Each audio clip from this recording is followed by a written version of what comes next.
born and raised in the Bay Area, Northern California. Um, was a student athlete going through high school. From high school, I moved on to San Jose State University, and I was coaching high school basketball. And at the time, met who is now my wife. She said, you're always at school. Why don't you consider teaching? And then that turned into me changing my major to become a social science major. So I went back, actually ended up doing student teaching at the high school that I graduated from. And my first 2 years of teaching history were at the high school that I graduated from. And then we decided, my wife and I, to move up to the Sacramento area. So we've been up here in the Sacramento area for about 20 years. And that's kind of really where we've established ourselves, established our family. We've got, 2 kids.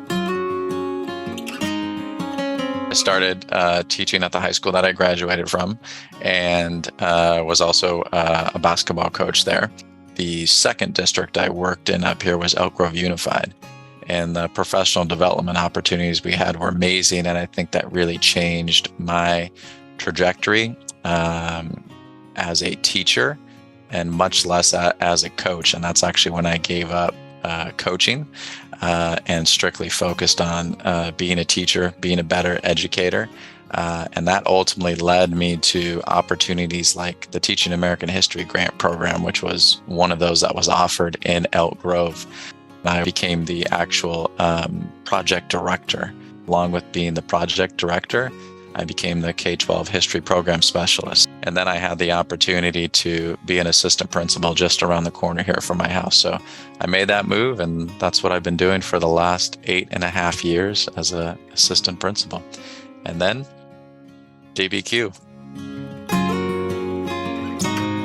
I think what I enjoyed most about being in the classroom was just engaging students in learning. A student walks in, they may have not had a great experience in education thus far, and just knowing that, that 60-minute block I have with them, or 90-minute, this is their opportunity to engage them in history and really help them to forget about all the other things that are going on outside of the classroom that impacts their life in one way or another. I think the value of it came with time. When you talk to teachers and anybody, for example, I mean, the one thing that we always want more of is time.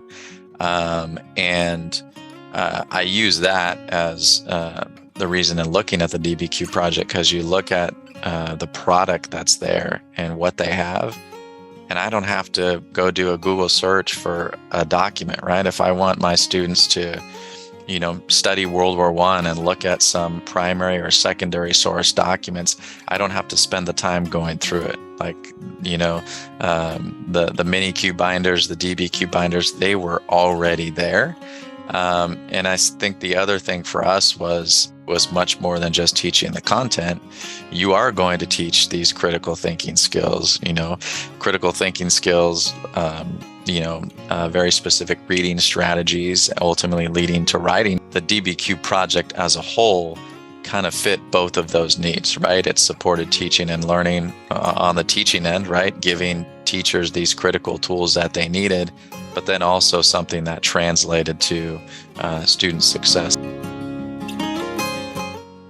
I've had the opportunity to, most recently, the last 8.5 years, work just right in my community, right around the corner from my house, and have had that impact just in the walls of our community. When I was in Elk Grove Unified, right, you have the ability to impact the entire district, right? It being, the largest one in Northern California. So I think that's what I'm most excited about, right? Coming in and being able to support schools in California. It's districts and schools across the state. And though we're all different in what we do and how we approach things, at the end of the day, this is a people business, and it's about being able to support teaching and learning and educating students. And we do that through helping and supporting teachers.